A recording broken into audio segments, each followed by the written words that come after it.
Hi, I'm Dale Leslie, and I'm joined by my digital photographer, Jim Campbell, to share with you a gift I received, which is very meaningful to me.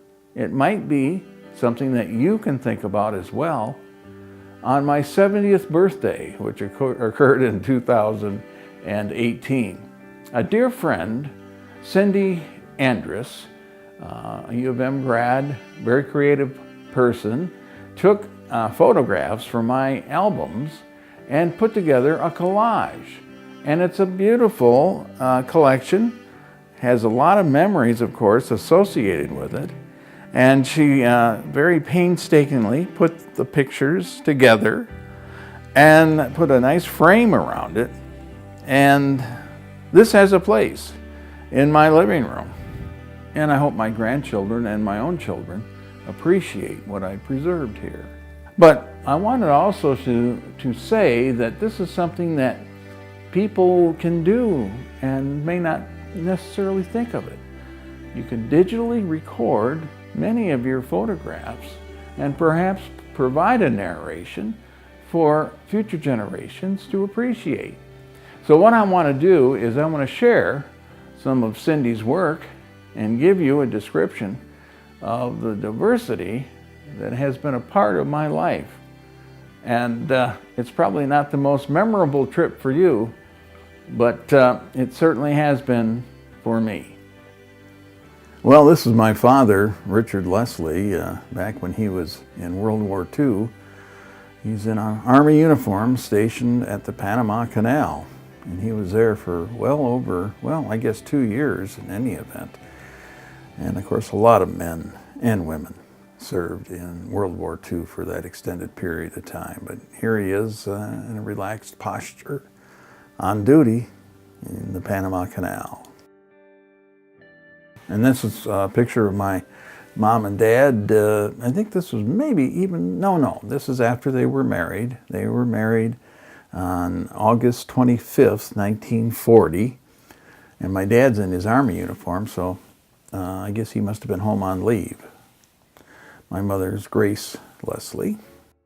Here's the wedding at the Martha Mary Chapel at Greenfield Village on August 25th, 1940. Well, along in 1948, this is yours truly, Dale Leslie. That picture initially of me as a baby was, I think, after about a year's time. And I remember my mother saying that I weighed over 20 pounds at 1 year. And I loved to play outside in my snowsuit. This is in Dixboro, where I grew up, in a home along Plymouth Road, right near the cemetery. And I loved to play on this tractor. I loved to play tractor. And this, of course, is outside during the winter. There I am, coat and tie, dressed up for something. I'm not sure which. I love the drapery behind me. It's very memorable to me. It's a cowboy motif. And isn't it funny how you remember those kinds of things? I was in the safety patrol at Dicken Elementary School. Boy, do I look official or what?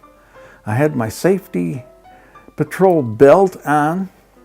I was the second lieutenant in the patrol, and I'm ready to go out and keep people from getting hit by cars. We guarded the corners, and of course a lot of children in the neighborhood of Dicken School walked to school. This is my 5th grade class, a group picture taken at Dicken Elementary School. I'm in the second row, far left. A dear friend of mine is in the same row, far right, John Peterson. He and I were born on the same day, in the same year, in the same town, but different mothers. September 26, 1948 to be exact. John has been a lifelong friend. Oh boy, everybody remembers the early girl-boy parties. This was one of them out in Dixboro. And left to right, Cheryl Parker, my cousin Richard Reif, another cousin, Maureen Place, and a good friend in Dixboro, Doug Willits.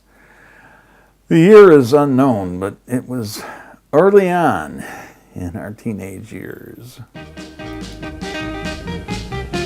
Hey, I got a wife at home. I got a wife at... This was a skit that we put on at the Dixboro United Methodist Church, a skit during a talent show. And I talked my cousin on the right, Mark Leslie, into being in the performance with me. And basically I pantomimed the song, I've Got a Wife by the Mark IV. The song is about a man complaining about his wife. And so I'm singing or pantomiming the lyrics to the song, and Mark came out on the stage, dressed as you can see him here. And it brought some laughs and applause. And I always remember they were getting Mark ready to come up from the lower level of the church to the stage, and they wanted to put some rouge on his cheeks. No way, he said. He'd wear a dress and a hat, but he wasn't putting any rouge on his lips. Oh, Mark. Oh, gosh. There he goes right out the door.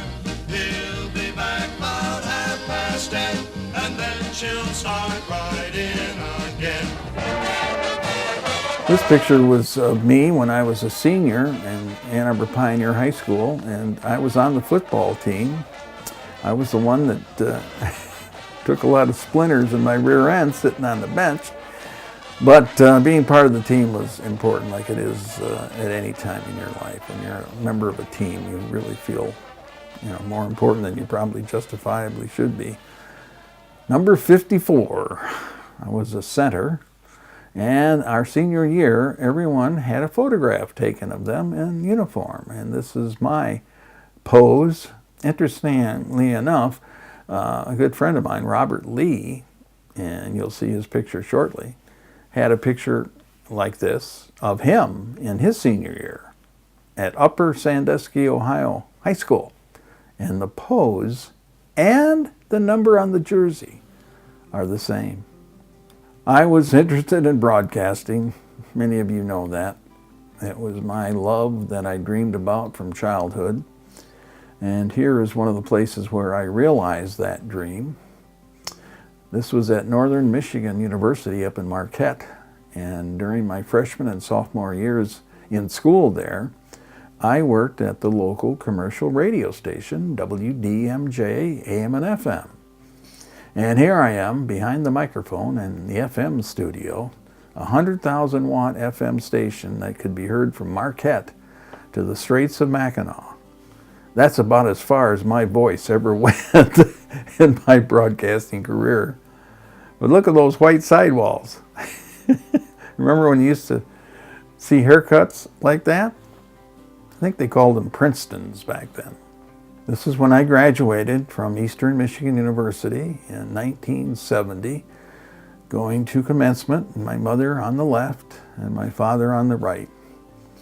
And I was one of the first in our family, well, immediate family, I was the first, but among the Leslie family, I was one of the first to attain a college degree. There's Robert Lee, the person I spoke about a moment ago on the left. And unfortunately, Robert passed away in 2017 from a heart attack, and it just broke my heart from his sudden passing. We remained good friends through the years. He, as I said, was from Upper Sandusky, Ohio, and we always badgered each other about the Ohio-Michigan rivalry. But one great friend, one great guy, and I miss him dearly. This was an adventure. I guess I can classify it a misadventure is what I want to say. These four fellas ventured to Fort Lauderdale in the springtime, which was the college tradition. Remember that? Yeah, you migrated to Florida during spring break. And left to right is Eric Walling, good friend Bob Melton, yours truly, and John Peterson, the person's name that I mentioned earlier. It was an interesting trip. The first day in Fort Lauderdale, walking on the beach, I stepped on a board with a nail in it. I jumped up, my glasses flew off my head and went into the Atlantic Ocean. And so I had to wear my prescription sunglasses. You can see me holding them there for the balance of the trip. And that included going to a movie theater. You've ever been to a movie theater with sunglasses on? Oh, I had a cousin who just laughed and laughed when I told that story. This was kind of a memorable shot. I wonder how many of you who are Tiger fans would be able to recognize who this player is in uniform standing next to me. Well, would you believe that is Jim Price? That's right, Jim Price, who at the time this is being recorded, is a play-by-play announcer for Detroit Tiger baseball on the radio. And this was a special day they had. I believe this was in 1968, the year they won the World Series, and fans were allowed on the field.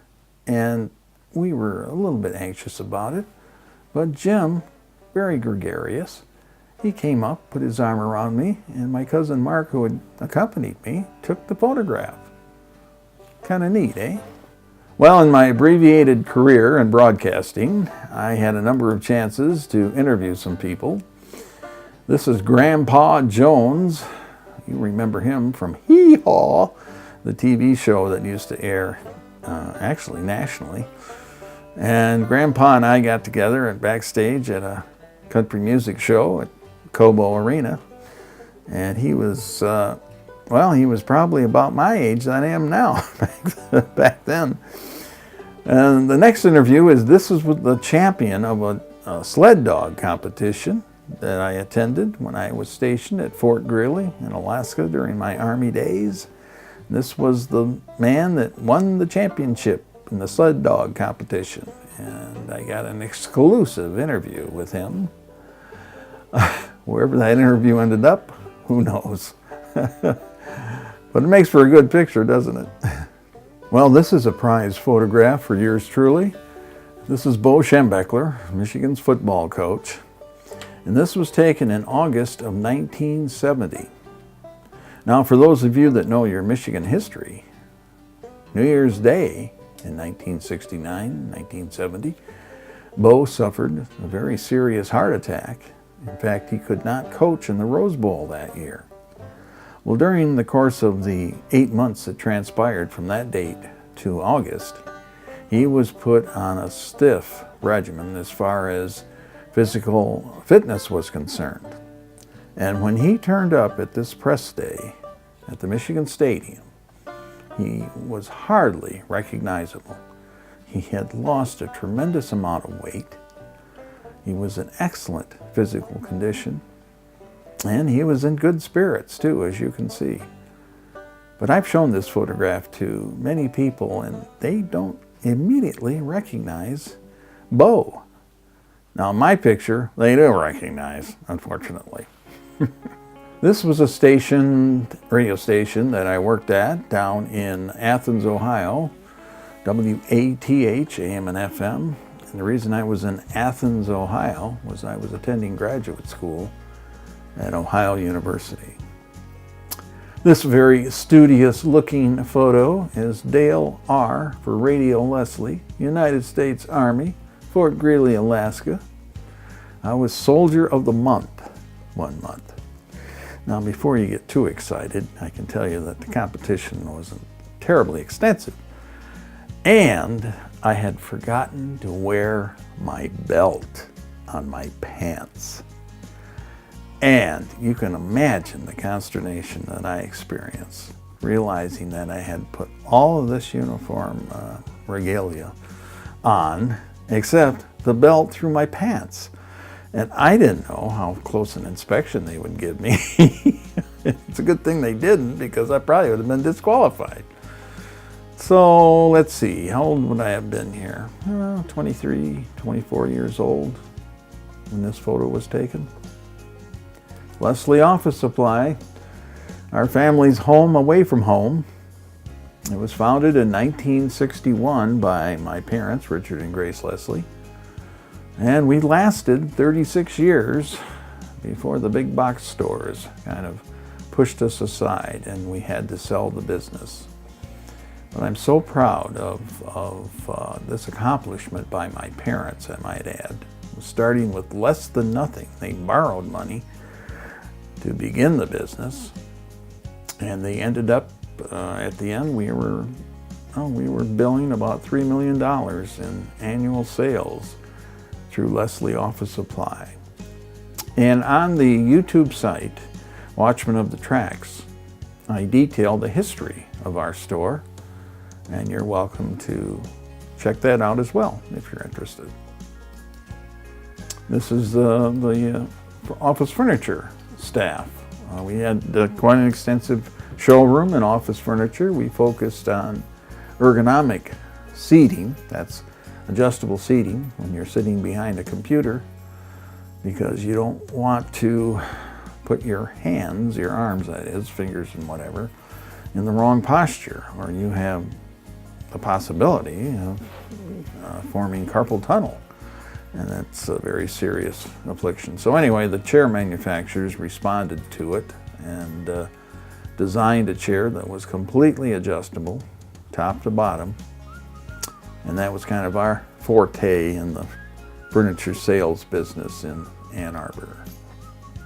I had the pleasure of serving as the president of the Kiwanis Club of Ann Arbor in 1985, and I probably was too young to have been president at that point in my life, but it was an extreme pleasure and I reflect on it very fondly. Drew and Graham Leslie, here they are. Yep, Mutt and Jeff. There are my boys, my pride and joys. Here they are again. Looks like Graham had a run into a fist and knocked one of his teeth out. For those of you that have had children, you can reflect on the days when teeth fell out pretty regularly with your youngsters due to Mother Nature, not necessarily any fisticuffs. This is a memorable photograph. This is my mother, Grandma, with her two grandsons. Graham is standing with the striped shirt, and Drew down below. And they were so happy to have two grandchildren, and you can see the look on my mother's face. She's pretty proud in this photograph. And moving right along, another photograph that was taken during, I think it was a Christmas gathering.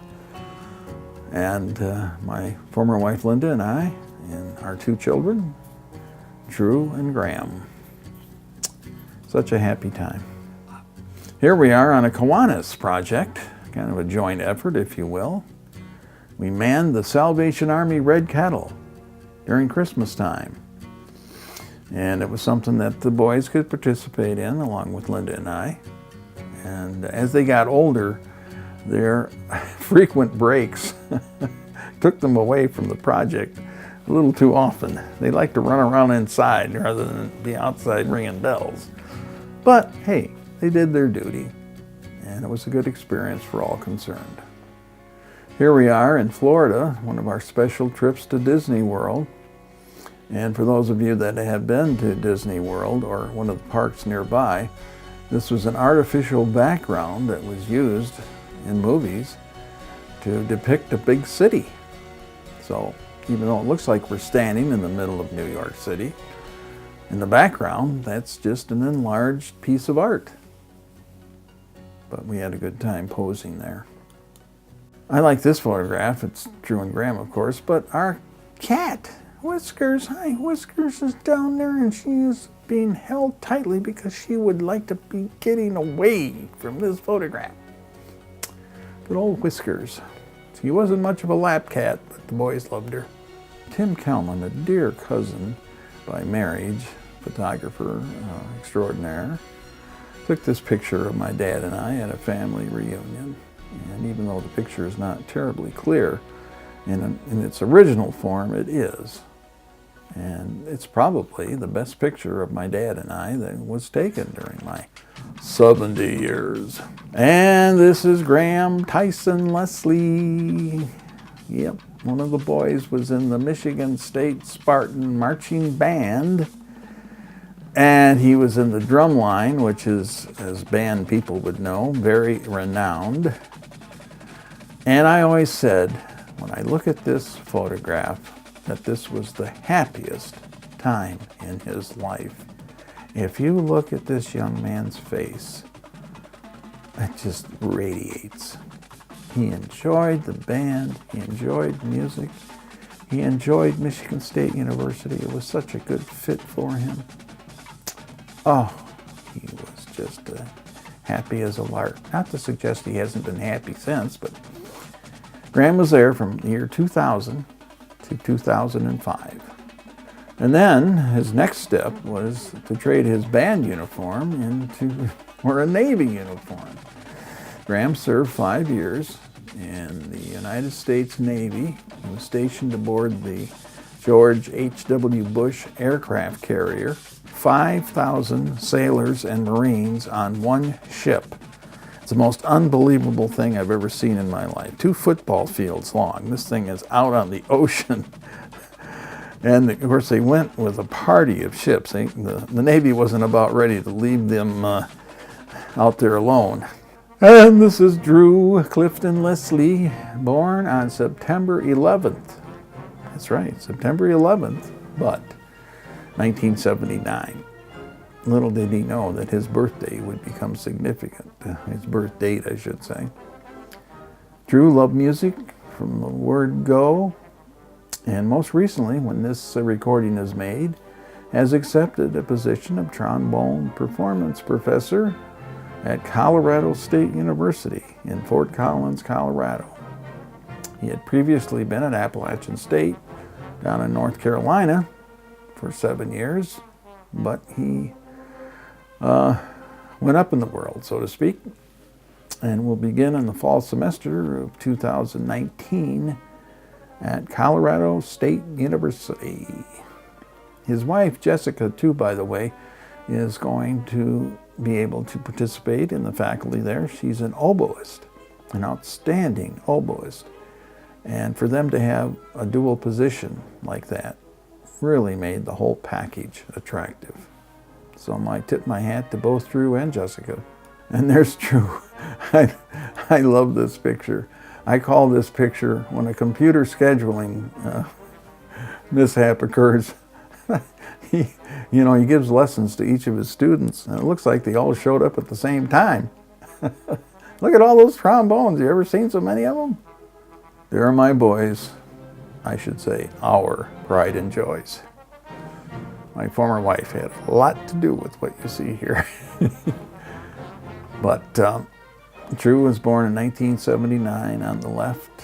He's the musician I spoke of, and Graham was born in 1981, and he works for the Food and Drug Administration in downtown Detroit. Oh, the guy in the middle, I think he was 39 when this picture was taken. And here's Graham and I at a wedding reception, and I always use this photograph to, I caption it by saying, and I told my boys wherever they're in public, they wear a coat and tie. Well, as you can see, Graham's in public all right, but he's not wearing a suit coat. So they didn't always follow their dad's instruction. And this is a wedding picture.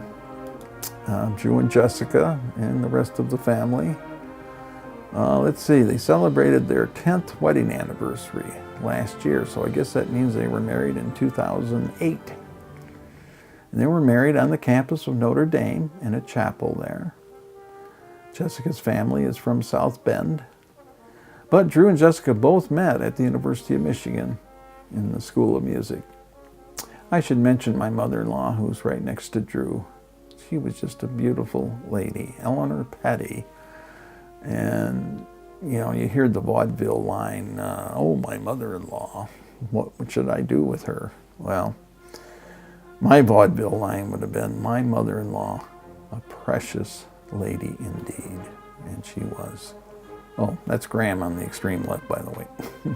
Oh, look what happened. Yes, look what happened. Another Leslie comes into the world. This is Thad Warner Leslie. We just celebrated his 8th birthday this year in 2019. So he has grown a little bit since this was taken. And this is the other find that the good Lord provided us. Natalie Irene Leslie. And we just celebrated, no, wait a minute, we haven't celebrated it yet. She will be 6 this year, in August. Beautiful, beautiful, beautiful blue eyes, which of course I take credit for. And here's a family photo that I just love. Drew, Jessica, Thad, and Natalie. Have you seen happier faces? Well, Cindy chose this photograph mainly because it was one that she took. This was when we visited down to Boone, North Carolina, visited Drew, Jessica, and family. And this was taken outside a restaurant that's pretty popular there in Boone. And Cindy had accompanied me. And she's the photographer, I should say, in this picture. This is a special photograph of Ken Fisher, who retired last year as the head of the University Musical Society. And a Kiwanis meeting, I was fortunate enough to host him and pay tribute to his 30-plus year career as the UMS director. And again, no one else had, to my knowledge, videotaped or recorded him before his departure. So I invited him to Kiwanis, and I said, hey, we're going to have you as our guest speaker. And he did an excellent job and told me later it was the last recorded performance of him as the head man before he retired in June of last year. So that's pretty special to have that. I'm not sure why Cindy included this photograph because it just confirms the fact that through the years I've maintained fat cheeks. And there's another photograph. I think this was part of a group that I meet with on Mondays here locally, and this is another group of men that formerly are in broadcasting that I have lunch with every Thursday at Banfields on Packard Road. This is a St. Thomas alumni group that I meet with down at Washtenaw Dairy, and I call it St. Thomas Alumni plus one Methodist. That's me. But these fellows I've come to know in various disciplines through the years, and they're dear friends, and every so often we like to congregate and have coffee and tall tales. And from left to right, Ed Murphy, Tim Kelman, yours truly, and then we move to Mark Zimwalski and Larry Dishman. This was at the Holland Tulip Festival, and it was the first time that I had attended in some time. And Cindy, again, was my companion as we went over to Holland. And of course, all the citizens, young and old alike, are dressed in appropriate attire. This young lady, a graduate of Hope College, of course, they all went to Hope College, it seems, was waiting on us at the place we ate. It's called Tulip Time now. It's not the Holland Tulip Festival anymore, but Tulip Time. And I would strongly urge anyone who has even maybe been there in the past to revisit. It's in May of every year. We had such a great time. This is another excursion that I was part of that I'll always remember. This was in the year 2001, in April of that year. Now remember, there was a significant event that occurred in September of 2001. But this was in the spring, and we were at the Great Wall of China. This is the Ann Arbor Pioneer High School Symphony Band. These, of course, are the parents of the band members that you see here. And a good time was had by all. I realized one of my lifelong ambitions to walk on the Great Wall of China, which you see depicted in the background. This is another goal of mine. This seems strange, but I always wanted to visit the Great Wall of China and the Colosseum in Rome. Now, I don't know why. Those are the two places I wanted to visit before I exit to the Valhalla above. And I was able to accomplish that on a group trip with the Michigan alumni to Rome. What an interesting place Rome, Italy is. This was on a trip that I took to, let's see, where was I going on this trip? Oh, I know. This was a trip that I took to Normandy to visit the place where D-Day was held. And this is kind of trick photography. It looks like I'm holding up one of the historic exhibits, even though I was in a distance from it. Two memorable pictures that I have in my archive that Cindy did not take. One is of the Washington trip that was taken by the seniors at Ann Arbor High School back in the day. And this is a photograph that was taken in 1966 of the Washington Club seniors from Ann Arbor High School standing in front of the Capitol building in Washington. This is a group picture that I do cherish. And the interesting part is the way this photograph is taken is a camera literally goes from one end of the group to the other, which means if you wanted to play a joke, a practical joke, you could be at one end of the photograph and scamper down to the other end of the group and you'd be in the picture twice. I'm not sure that occurred, but that was one of the things they warned us against. Oh, these people carry so many memories to me from my day in high school. And unfortunately, you know, at this point in my life, some of them are no longer with us, but they are firm in our memory.